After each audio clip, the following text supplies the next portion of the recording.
ধর্ষণের শাস্তি। নারী শিশু নির্যাতন আইন 2009 দ্বারা বলা হয়েছে যে ধর্ষণকারীর মৃত্যুদণ্ড বা যাবজ্জীবন সশ্রম কারাদণ্ড এবং অর্থদণ্ড দিতে হবে।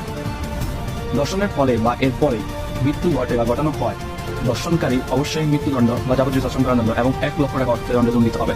দলগতভাবে ধর্ষণ করলে এর ফলে বা এর পরে যদি মৃত্যু ঘটে বা ঘটানো হয়, তাহলে প্রত্যেক ধর্ষণকারী মৃত্যুদণ্ডে দণ্ডিত হবে এবং 1 লক্ষ টাকা অর্থদণ্ডে দণ্ডিত হবেন। দর্শন করার পর মৃত্যু ঘটানো বা আহত করার চেষ্টা করলে দর্শনকারী মৃত্যুদণ্ড বা যাবজ্জীবন সশ্রম কারাদণ্ড এবং অর্থদণ্ডে দণ্ডিত হবেন।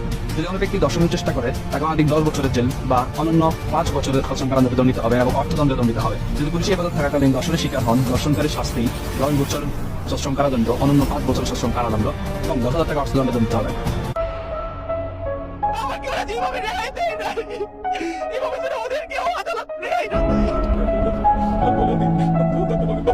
আমি চাই আর কোনদিন শাস্তি